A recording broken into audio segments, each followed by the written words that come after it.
back to my last video. Now I am explaining with the break even point. तो हमने break even point को कहा था when there in the organization there is a no loss no profit. जब हमारी condition होती कि हमने प्रॉफिट भी रीप नहीं किया और हमने लॉस को भी सफर नहीं किया, that is known as a break even point. तो सबसे पहले मैंने कहा how to calculate break even point in units. तो मैंने सिंपल फार्मूला यहाँ पे बताया था जो मार्जिनल कॉस्टिंग में आता है. तो ये होता है fixed cost that remains numerator divided by SP per unit, selling price per unit minus variable cost per unit. अगर हम इसको माइनस करते हैं इसको हम कहते हैं कंट्रीब्यूशन पर यूनिट. यानी fixed cost is when divided by contribution per unit. तो हमारा आंसर आएगा इन यूनिट में. तो उसको कहते हैं ब्रेक इवन पॉइंट, यानी कितने यूनिट हम मैन्युफैक्चर करें, प्रोड्यूस करें ताकि हमें ना तो प्रॉफिट हो और ना ही हमें लॉस हो. अब मैंने यही इलस्ट्रेशन अपने यहाँ पे थोड़ा पिक्चराइज की हुई है, थोड़ी फिगर में मैंने शो किया how to calculate break even point with illustration. तो suppose in the organization fixed cost is given 40,000, 40,000 किसी कंपनी की फिक्स्ड कॉस्ट है और selling price per unit given है ₹100, material is given ₹10, labour is given 20 और other variable overhead is given 30. तो ये मैंने इलस्ट्रेशन ली है. अब हमें इसका आंसर कैलकुलेट करना है कि मेरे ब्रेक इवन पॉइंट का आंसर क्या होगा, कितने यूनिट में हम इस आंसर को कैलकुलेट करेंगे. तो बिल्कुल वही फार्मूला इसको हम पुट कर रहे हैं. तो ये बनेगा break even point is equal to fixed cost. इसको हमें रखना होगा न्यूमरेटर, यानी ऊपर रहेगा फार्मूले में, that will B 40,000 total rupees, ये हमें गिवन है. और इसको हम डिवाइड करेंगे SP per unit minus VC per unit. अब वेरिएबल कॉस्ट हमने जैसे कहा था वेरिएबल कॉस्ट की हमें पहचान जरूरी है. अब नंबर 1 मटेरियल हमारा वेरिएबल है, लेबर हमारी वेरिएबल है, अदर वेरिएबल ओवरहेड भी हमारे वेरिएबल हैं. इसका मतलब मुझे यहाँ से सिलेक्शन करनी होगी कौन सी हमारी वेरिएबल है.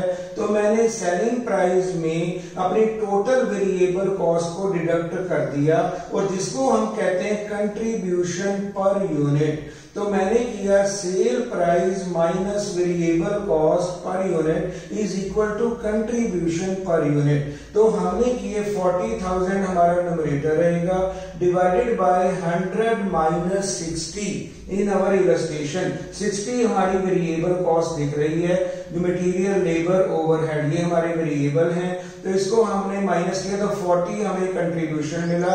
तो मेरा आंसर बनता है 40,000 डिवाइडेड बाय 40.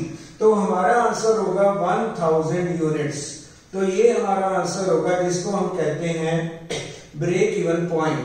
अब कंपनी ने अगर कोई प्रॉफिट या लॉस नहीं लेना तो that company must be producing 1000 unit. तो ये कहते हैं हमारी कंपनी को 1000 यूनिट बनाने पड़ेंगे जब उन्होंने ना तो प्रॉफिट गेन करना है और ना ही उन्होंने लॉस सफर करना है.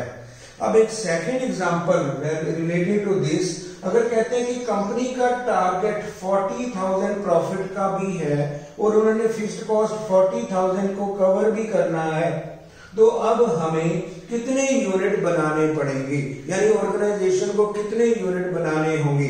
तो इसका फार्मूला बड़ा सिंपल है. अगर मुझे ब्रेक इवन पॉइंट की कैलकुलेशन आती है, बड़ी सिंपल है. ये हमने यूनिट को कैलकुलेट किया जहां पे हमारा कोई प्रॉफिट कोई लॉस नहीं है. अब हमें क्या करना है, मुझे अब रिक्वायर्ड प्रॉफिट भी गिवन है. अगर हमें रिक्वायर्ड प्रॉफिट गिवन है, suppose my required profit is 40,000. अगर हमारा 40,000 रिक्वायर्ड प्रॉफिट है तो how much units a company has to produce, यानी कंपनी को कितने यूनिट बनाने होंगे ताकि वो प्रॉफिट को भी रीप कर सके. तो फार्मूला हमारा न्यूमरेटर में चेंज हो जाएगा.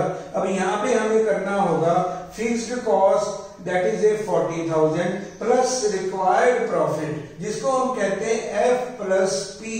ये हमारा न्यूमरेटर में आ जाएगा, यानी रिक्वायर्ड प्रॉफिट को हम ऊपर ऐड कर लेंगे. तो हमें करना होगा फिक्स्ड कॉस्ट में रिक्वायर्ड प्रॉफिट को ऐड कर लेना, यानी 40,000 प्लस 40,000 ये मैंने ऐड कर लिया divided by contribution per unit. Contribution हमारा वैसा ही रहेगा जैसे पहले था। कंट्रीब्यूशन हमारा यहाँ पे 40 है।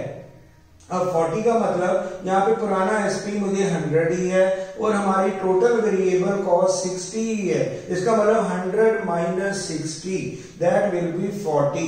तो कंट्रीब्यूशन हमारा 40 ही रहेगा, लेकिन न्यूमरेटर में जो रिक्वायर्ड प्रॉफिट है, जितना कंपनी को प्रॉफिट चाहिए, अगर हम उसको ऐड कर लेते हैं तो that will B 40,000 fixed cost plus 40,000 profit. दोनों को हमने ऐड किया, that becomes 80,000 divided by contribution per unit, that will B same 40।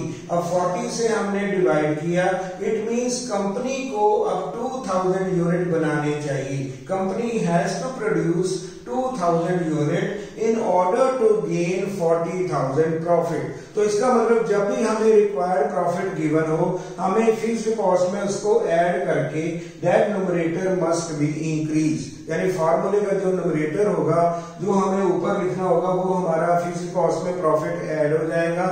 अगर कंपनी कहती है कि हमें लॉस चाहिए, वैसे तो किसी कंपनी को लॉस नहीं चाहिए, अगर सम में आता है इफ कंपनी रिक्वायर्स लॉस, तो हमें करना होगा fixed cost minus required loss. Loss के लिए हम माइनस कर देंगे और divided by contribution per unit वैसे ही रहेगा। तो हमें कितने यूनिट बनाने होंगे अगर हमें लॉस चाहिए? लॉस के लिए हम करते हैं F माइनस L, यानी फिक्स्ड कॉस्ट माइनस लॉस। अगर हमें प्रॉफिट चाहिए तो हमें करना होगा fixed cost plus profit divided by contribution per unit. तो हमने यहां तक कैलकुलेशन की। अब हम कहते हैं अगर मुझे यूनिट्स को रुपीस में कन्वर्ट करना हो, वेरी सिंपल। अब जैसे हमने कहा था ब्रेक इवन पॉइंट का हमारा आंसर आया था 1000 unit, that was break even point. अगर मुझे इनको रुपीस में कैलकुलेट करना हो तो simply units multiplied by SP per unit, selling price per unit से हम मल्टीप्लाई कर देंगे तो हमारा ब्रेक इवन पॉइंट मिलेगा 1 लाख रुपीस। ये हमने कैलकुलेट कर दिया। अगर मैं पुराने एग्जांपल में जाऊं जहां पे मैंने नो प्रॉफिट नो लॉस का एग्जांपल लिया था, हमने कहा था 1000 यूनिट मेरा आंसर है in case of break even point. तो हमारा आंसर आया था 1000। अगर हम मल्टीप्लाई उसको सेलिंग प्राइस से कर दें तो वो हमारा रुपीस में भी आंसर आ जाता है, that will B 1 lakh rupees. हम कहते हैं 1000 यूनिट बनाने होंगे या हमें सेल करनी होगी 1 लाख रुपीस की।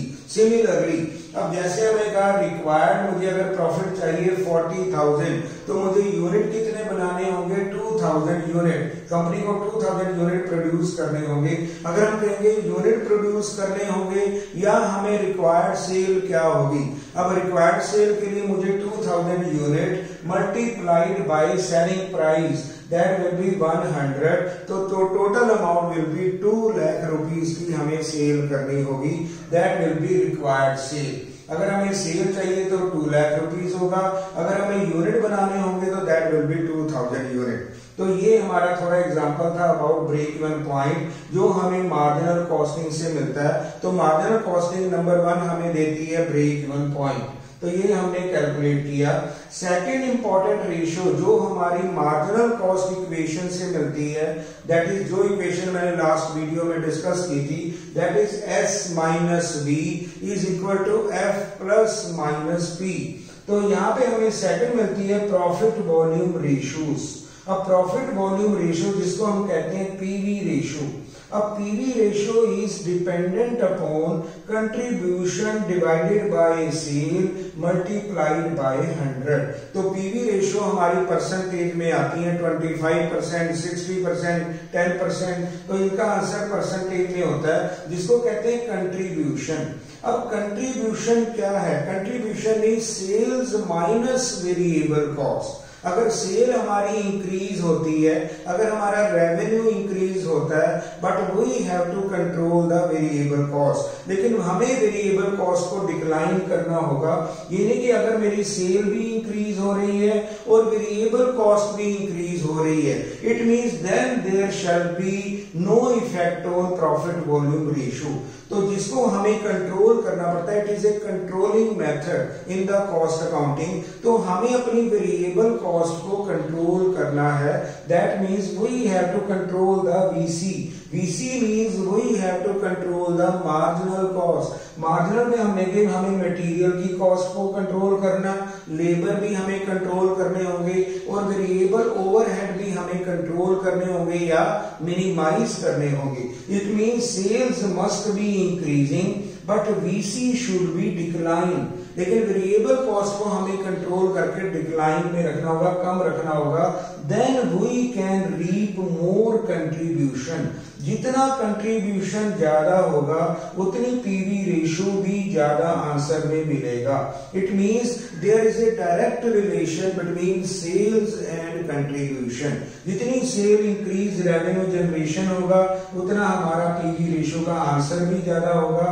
That will be good for the organization, that will be excellent for the organization. लेकिन VC should be always control. Variable cost should always be controlled which includes material charges, labor charges, other variable overhead charges। उसको हमें control करने के लिए production should be increase. हमें economies use करनी होगी, production को इंक्रीज करना होगा। तो ये है। तो अगर हम पीवी रेशियो में आते हैं तो contribution divided by sale multiplied by 100। As contribution is increasing our PV ratio must be increasing, वो भी इंक्रीज करेगी। तो जिसके फार्मूले को हम कहते हैं C upon S multiplied by 100, ये हमें आंसर मिलेगा। और हम सेकंड रेशियो कह सकते हैं S minus V divided by S into 100 और sales minus variable cost divided by sale into 100। तो जिसको हम कहते हैं कंट्रीब्यूशन न्यूमरेटर में रहेगा, डिवाइडेड बाय सेल रहेगा, तो हमें आंसर मिलेगा पीवी रेशियो। अगर हमें ये फार्मूला गिवन नहीं है, डाटा गिवन नहीं है सम में, तो हम ये भी ले सकते हैं fixed cost plus profit divided by sale. ये थर्ड फार्मूला हो सकता है। फार्मूला नंबर 1 हम कह रहे हैं C अपॉन S यानी कंट्रीब्यूशन अपॉन सेल, और हम कहते हैं sale minus variable cost upon sale into 100। और अगर हमें ये डाटा गिवन नहीं है तो हम कह सकते हैं fixed cost plus profit divided by sale, जिसको कंट्रीब्यूशन ही कहा जाता है, डिवाइडेड बाय सेल इंटू 100। और अगर हमें ये भी गिवन नहीं है, कंपनी में लॉस आ रहा है, तो हम कर सकते हैं fixed cost minus loss divided by sale. अगर लॉस को माइनस किया जाएगा तो ये कंट्रीब्यूशन F माइनस L हो जाएगा और डिवाइडेड बाय सेल होगा। ये भी आंसर हमें मिलेगा पीवी रेशियो। तो पीवी रेशियो के बहुत फार्मूले हमारे डिराइव होते हैं। तो हम कहते हैं F प्लस P और F minus L divided by sale, ये भी हमारी पीवी रेशियो का फार्मूला होगा। तो अब हमने नेक्स्ट वीडियो में इसकी हमें इलस्ट्रेशन प्रेजेंट करनी है कि कैसे हम पीवी रेशियो को कैलकुलेट करते हैं। तो नंबर 1 हमने पहला स्टेप लिया ब्रेक इवन पॉइंट, उसकी सम इलस्ट्रेशन कुछ हमने कैलकुलेशन करके शो किया। उसके बाद हमने पीवी रेशियो को डिसाइड किया जो हमारी मार्जिनल कॉस्टिंग का मेन पार्ट है। तो हमें अपनी वेरिएबल कॉस्ट को कंट्रोल करना ऑर्गेनाइजेशन में, और रेवेन्यू जनरेशन यानी सेल यानी मोर सेल को हमें इंक्रीज करना होगा। Then company will be earning more profit. जितना हमारा प्रॉफिट वॉल्यूम रेशियो ज्यादा होगा उतनी हमारी प्रॉफिटेबिलिटी इंक्रीज होगी, and that profitability is always dependent upon increase in contribution. As more increase in contribution there shall be more profit, and when there is a declining in contribution it means company is going to suffer losses or declining profit। तो profit को अगर decline करना तो हमारा contribution decline हो जाता है। अगर प्रॉफिट को हमें इंक्रीज करना, कंट्रीब्यूशन बढ़ाने के लिए variable cost must be controlled, इसको हमें कंट्रोल में लाना चाहिए। It means our marginal costing is helping the organization to control the functions, यानी controlling of some expenditure, these must be of variability of nature, यानी इसको हमें कंट्रोल करना है। Then we can enjoy the profit in the organization, and in the next video I shall be covering the illustrations of profit volume ratios. Thank you very much.